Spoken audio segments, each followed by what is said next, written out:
She works at the downtown lunch counter, where she gives free pie slices to all the single men, because she still has ambition. Dolores is a spinster who works night shift at the mill, packaging paper napkins and throwaway menus for the restaurant business. When Dolly was 12, a boy tried to teach her the game of golf and accidentally smacked her in the jaw with the club, so hard that it misaligned her jaw for good. That's why Dolly's mouth has a turned-down look, like Our Lady of Perpetual Sorrow. The sisters smoke Chesterfields. They are Roman Catholic. They are raising Florence's daughter, Margaret, in the Old Testament traditions in which they themselves were raised, and the girl takes their teachings to heart. By the time she is 4, she can see angels in the blades of grass and on the backs of silver-plate spoons. Now imagine the next-door neighbor, Ruby Bickford. Delicate, tragic, doomed. Dolly calls Ruby the divorcee. Florence calls Ruby my dearest friend. Ruby smokes Salems. She loves to garden. She loves her tulips. Ruby's ex-husband owns the only hardware store in town. When Ruby needs a new pair of garden gloves, she travels 30 miles south by bus to avoid running into the bastard, and buys her gloves at the next closest hardware store, owned by a man named Grubb. Lately, Ruby has been feeling overwhelmed by life. Everyone says she is a drinker, but they're wrong. It's just her nerves. She always meant to be a dancer. As for Ruby's daughter, Agnes, that girl's hair is the color of curdled milk.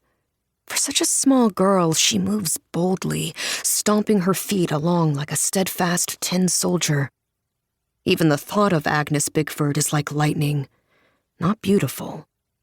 No one would ever call Agnes beautiful. She is more like an arrow, aimed in a magnificent direction. And as for Margaret, the one who is writing this confession, a dozen years after the day of the schoolyard flood, her hair is no particular color.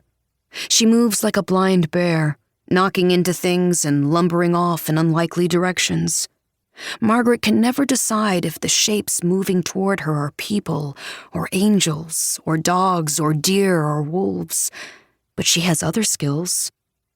By the age of 4, she has taught herself to read, a skill that came to her after hours spent sitting in her Aunt Dolly's lap, while Dolly read aloud from the Confession of St. Patrick and moved her finger across the page.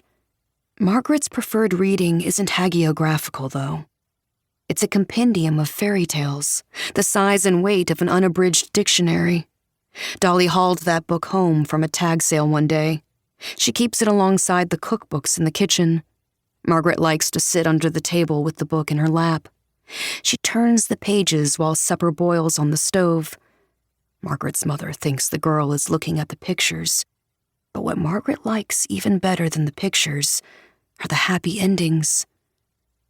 After the day of the schoolyard flood, Margaret begins to write happy endings of her own. Her made-up endings help her forget that singular moment in her life when everything went so wrong. No one teaches Margaret how to write. Why should they? When she is 4 years old and can't even recite the alphabet correctly. And so she writes her stories down in her own made-up secret ciphers. She keeps her stories hidden in a shoebox under her bed, along with her clothespin family.